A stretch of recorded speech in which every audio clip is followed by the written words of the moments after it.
सत्यम। विष्णु पुराण का एक उपाय जरूर कर देते महाराज। विष्णु पुराण में स्पष्ट कहा है कि कार्तिक का प्रथम दिन किसी नदी में स्नान कर कर, तालाब में स्नान कर कर, नदी तालाब नहीं हो तो घर में ही स्नान कर कर, घर के दोनों दरवाजे पर, घर के बाहर दोनों दरवाजे पर घी का दिया लगा दें। उसमें एक कमल गट्टा, किराने की दुकान पे मिलता है काला कलर का कमल गट्टा, एक एक डाल दें नाम और गोत्र बोलकर। और शाम के समय पर एक दिया घर की देहली पर प्रतिदिन कार्तिक के महीने में लगा दें। महाराज विष्णु पुराण का उपाय। अगर ज्यादा तकलीफ है, बहुत कष्ट है, बहुत ज्यादा कष्ट के व्यापार चल ही नहीं रहा, कर्जे में लतालूम हो गए, यहां तक गति हो गई कि मरने तक की सोच लिया, तो वो कार्तिक के महीने में करें, उसका प्रयोग अवश्य करें। सुख समृद्धि के, लक्ष्मी वैभव के निर्धारित करना कि हम कार्तिक के जो 7 नियम है, कार्तिक के महीने के जो 7 नियम बताए गए हैं, कम से कम हम 7 नियम में से एक नियम ऐसा पकड़ें जिससे हमारा जीवन सार्थक हो जाए।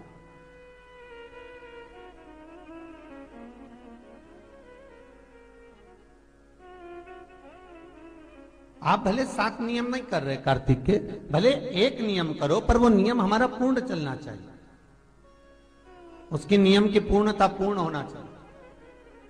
आपको कहा था कार्तिक के 7 नियम हैं, उसमें पहला दीपदान, दूसरा तुलसी पूजन, तीसरा भूमि पर शयन, चौथा शरीर पर तेल नहीं लगाना, पांचवा सुंदर दलहन की चीजों का त्याग करना, और छठा ब्रह्मचार्य व्रत का पालन करना, और सातवां अपने जीवन में कार्तिक के महीने में चाहे वाणी का संयम हो, चाहे भोजन का संयम हो, चाहे शब्दों का संयम हो, चाहे दृष्टि का संयम हो, चाहे इंद्रियों का संयम हो, वो संयम रखें।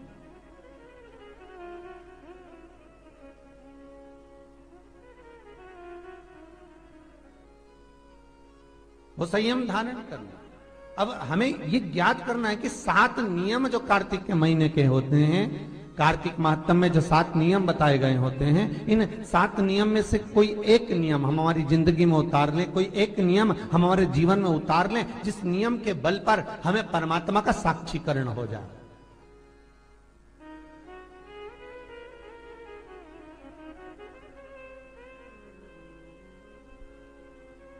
कोई एक नियम। अगर आप दीप दान कर रहे हो कार्तिक के महीने में, प्रतिदिन आपने 1 महीना तक दीप दान करा महाराज, तो ये भी आपका एक नियम है। 1 महीने तक आपने जो तुलसी में जल चढ़ाया, ये भी आपका नियम है। आपने अगर वाणी पर संयम रखा है, ये भी आपका महाराज। एक बहुत सुंदर बात कार्तिक के माध्यम से लीजिएगा अपने जीवन में उतारने के। कार्तिक के महीने का 7वां नियम याद रखना, संयम।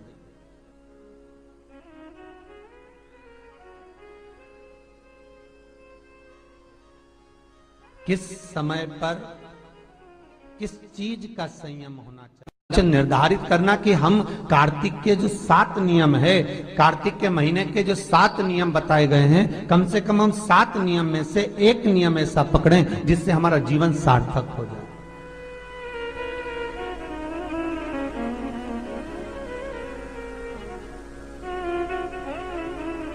आप भले 7 नियम नहीं कर रहे कार्तिक के, भले एक नियम करो, पर वो नियम हमारा पूर्ण चलना चाहिए, उसकी नियम की पूर्णता पूर्ण होना चाहिए।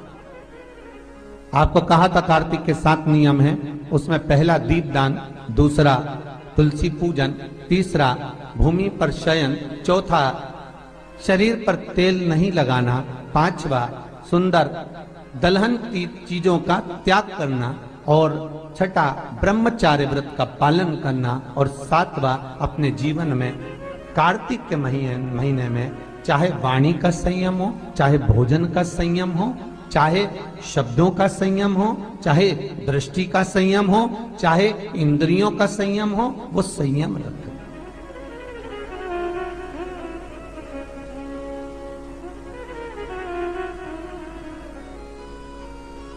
वो संयम धारण करना। अब हमें ये ज्ञात करना है कि 7 नियम जो कार्तिक के महीने के होते हैं, कार्तिक महात्म में जो 7 नियम बताए गए होते हैं, इन 7 नियम में से कोई एक नियम हम हमारी जिंदगी में उतार लें, कोई एक नियम हम हमारे जीवन में उतार लें, जिस नियम के बल पर हमें परमात्मा का साक्षीकरण हो जाए।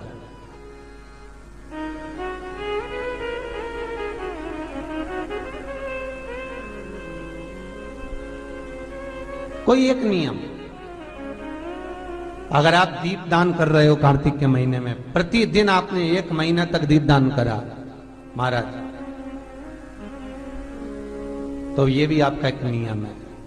1 महीने तक आपने जो तुलसी में जल चढ़ाया, ये भी आपका नियम है। आपने अगर वाणी पर संयम रखा है, ये भी आपका है। महाराज एक बहुत सुंदर बात कार्तिक के महात्म से लीजिएगा अपने जीवन में उतारने के लिए। कार्तिक के महीने का 7वां नियम याद रखना, संयम।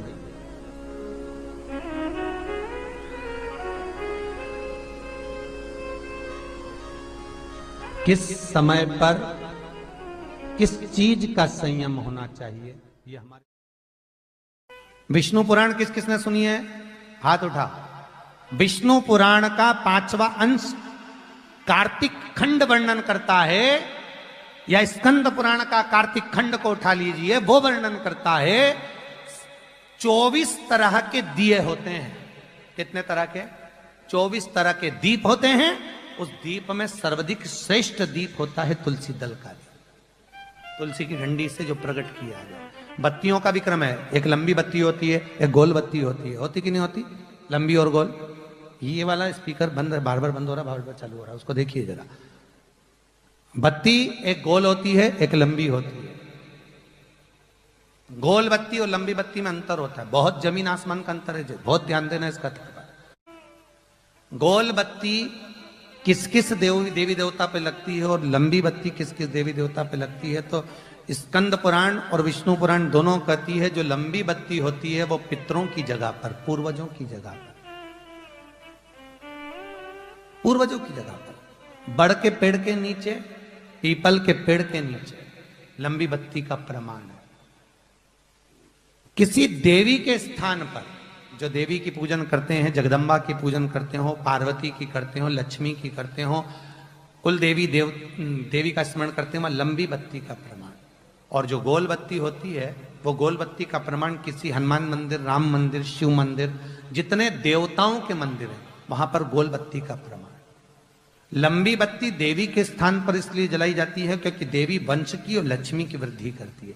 तो लक्ष्मी और वंश बड़ा होना चाहिए, लंबा होना चाहिए। और देवता के सामने गोल बत्ती इसलिए लगाई जाती है कि हमारा मन, ये चित्त, ये वृत्ति आपके चरणों में टिकी रहे और एक दिन हम भी वैकुंठ का वास करें, इसलिए गोल बत्ती लगाई जाती है। एक सहस्त्र बत्ती होती है, करें दर्शन कभी? यहाँ पे माताएं बैठ बैठ के बनाती रहती है 100 बत्ती, 108 बत्ती, 108 बत्ती बनाकर भगवान के सामने। उसका क्या प्रमाण है? कौन से पुराण में लिखा है कि 108 और सहस्त्रावली बत्ती लगाई जाए? तो स्कंद पुराण में कार्तिक खंड के अंदर स्पष्ट किया गया, सहस्त्रावली बत्ती, 108 लंबी बत्तियों का जो प्रमाण है, वो कहते हैं कि जिस व्यक्ति ने किसी तीर्थ को ना करा हो, पूरे तीर्थ नहीं गए हो, सारे तीर्थों का स्नान नहीं करा हो, किसी तीर्थ में दर्शन करने से वंचित रह गए हो, तो 108 बत्ती की एक बत्ती बनाकर किसी नारायण के मंदिर में, शिव मंदिर में, देवी के मंदिर नहीं, केवल देवता के मंदिर में अगर उसको घी में भिगोकर प्रज्वलित कर दिया जाता है तो सारे तीर्थों के दर्शन का फल उस जीव को प्राप्त हो जाता है। उसको सहस्त्रावली बत्ती। दान का मतलब जानते हो आप लोग? क्या मतलब है? यमुना जी के घाट पर जाना, गंगा के घाट पर जाना, नर्मदा के घाट पर जाना और घाट पे जाके दिया लगाना, उसको हमारे यहाँ क्या कहते हैं? दीपदान। पर दुनिया के लोगों ने दीपदान के महत्व को कुछ दूसरा ही बना दिया। दिया जलाते हैं और नदी में छोड़ते हैं। भैया कौन सी पुराण में लिखा है दादा? कौन सी पुराण में लिखा है कि दिए को उठाकर नदी के अंदर छोड़ो? एक बात बताओ, सास तुम्हारी ऐसी बैठी सामने, तुम उसकी पूजन करोगी या थाली रखोगी या दिया जलाओगी तो उसके सामने रखाओगी कि उसके सिर पे जलाओगी? अरे बोलो तो सही, दिया कहाँ जलाओगे? उसके सामने कि सिर पे? पर दुनिया के लोग दिया कहाँ जला रहे हैं? दिया जला के छोड़ते हैं गंगा जी में, यमुना जी में, सरयू जी में, उसके अंदर छोड़ते हैं। तो ये तो दोष है ना, ये तो दोष माना जाता है। दिया दान करने का सबसे बड़ा क्रम है कि दीप दान करना है तो घाट पर लगाइए, पीपल के वृक्ष के नीचे दीप लगाइए। कार्तिक महीने में पूर्णिमा के दिन जो दीप दान दिया जाता है उस दीप दान की बड़ी महत्वता होती है। हिंदू धर्म में केवल 3 दिन ऐसे होते हैं जिसके दीप दान का फल मनुष्य को नहीं मिलता। हिंदू धर्म में केवल 3 दिन ऐसे होते हैं जिसके दीप दान का फल मनुष्य को नहीं मिलता। कौन से 3 दिन है? जल्दी बोलो। हिंदू धर्म में 3 दिन ऐसे हैं जिसके दीपदान का फल मनुष्य को नहीं मिलता। पहले नंबर पर धनतेरस, दूसरे नंबर पर रूप चौदस और तीसरे नंबर पर दीपावली। इस दीपावली, धनतेरस और रूप चौदस, ये 3 दिन दिए दान का फल मनुष्य को नहीं मिलता है महाराज। क्यों नहीं मिलता महाराज? हम तो जला जला के और ओटले पे जलाएं, पीपल के नीचे लगाएं, खूब दीपदान करते हैं, तो इसका फल मनुष्य को क्यों नहीं मिलता? क्योंकि राजा बलि की भूमि को जब वामन भगवान ने 3 पग में नाप लिया था, राजा बलि सुतल लोक का राजा बना था, तो राजा बलि ने वामन भगवान से कहा था, प्रभु आपने 3 पग में मेरी पृथ्वी को नाप लिया, पर आपसे मांगना चाहता हूं तो केवल इतना दे दो कि 3 दिन जो पृथ्वी पर दीपदान करेंगे उसका फल मेरी किस्मत में, मेरे भाग्य में लिखा जाए। भगवान ने पूछा कौन कौन से? तो कहा एक धनतेरस, दूसरा रूप चौदस, तीसरा दीपावली। इतने में लक्ष्मी जी आके खड़ी हो गई। लक्ष्मी जी ने कहा राजा बलि से, भैया पृथ्वी के लोग सबसे ज्यादा पूजन तो उसी दिन करते हैं, उसी दिन दीपदान करते हैं, और लोग तो धनतेरस के दिन दिया लगाते हैं, रूप चौदस के दिन लगाते हैं, दीपावली के दिन लगाते हैं, और सारा पुण्य तेरे खाते में लिखा जाएगा, तो उनके खाते में क्या होगा? इतने में राजा बलि ने कहा, बहन लक्ष्मी चिंता मत कर, दीपावली के बाद में जो कार्तिक पूर्णिमा आएगी, उस कार्तिक पूर्णिमा के दिन जो किसी जलाशय के पास में जाकर, नदी, तालाब, कुंड, कुआं, किसी जलाशय के पास में जाकर अगर एक दिया लगा देंगे तो उसको 3 दिन का पुण्य फल 1000 गुना होकर प्राप्त हो जाएगा। 1000 गुना। इसलिए हमारे यहां पर दीपावली को तो केवल दीपावली कहते हैं, पर कार्तिक की पूर्णिमा को देव दीपावली कहते हैं। कौन सी दिवाली है? जम के बोलो जरा। देव दीपावली। दीपावली से बड़ी दीपावली होती है कार्तिक पूर्णिमा के दिन, क्योंकि तुमने ये 3 दिन जो दिया लगाया इसका फल तुम्हें जब मिलता है जब तुम कार्तिक की पूर्णिमा के दिन किसी घाट पर, नदी के तट पर, तालाब के तट पर, सरोवर के तट पर जब दीपदान करते हो साहब, तब उसका पुण्य बढ़ जाता है। कार्तिक के महीने में 10वीं तिथि को जो तुलसी की डंडी को घी में भिगोकर अपनी कामना कर कर भगवान के सामने दिए में रखकर जला देता है, दिए की तरह उससे आरती उतार देता है, कहते हैं उसका जन्म दूसरी बार पृथ्वी पर नहीं होता, वो भगवान के गोलोक धाम में जिंदगी भर के लिए विराजमान हो जाता है। जिंदगी भर के दीप की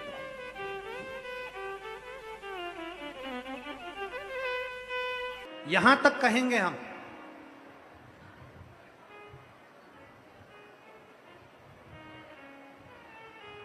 शरद पूर्णिमा से कार्तिक पूर्णिमा के बीच में, शरद पूर्णिमा से कार्तिक पूर्णिमा के बीच में प्रयास करना। दुकान नहीं चल रही हो, व्यापार नहीं हो रहा हो, तकलीफें बहुत ज्यादा हो, घर में क्लेश जाता हो, अशांति ज्यादा हो, पैसे नहीं आ रहे हो, 1 रुपया कमा रहे 100 रुपये खर्च हो रहा है, बहुत टेंशन है, तो शरद पूर्णिमा से कार्तिक पूर्णिमा तक एक हल्दी और कुंकू, ये थोड़ा सा मंदिर में लेकर जाइए, हल्दी और कुंकू जरा जरा सा ले जाओ, अशोक सुंदरी वाली जगह पर पहले शंकर जी पे जल चढ़ा दो, अशोक सुंदरी वाली जगह पे जल चढ़ा दो और वह हल्दी और कुंकू की एक एक बिंदी अशोक सुंदरी वाली जगह पर अपनी कामना कर कर लगा कर आओ। उसी में से वो हाथ जो तुम्हारा गीला है कंकु हल्दी का, वही हाथ लाओ, घर में प्रवेश करते समय अपनी देहली पर थोड़ा सा लगा दीजिए। शरद पूर्णिमा से कार्तिक पूर्णिमा तक कर कर देखो, उसके बाद में फिर बताना कि मेरा देव अधिदेव महादेव ने तुम्हारी झोली भरी कि ना भरी, भंडार भरा कि नहीं। शरद पूर्णिमा से कार्तिक पूर्णिमा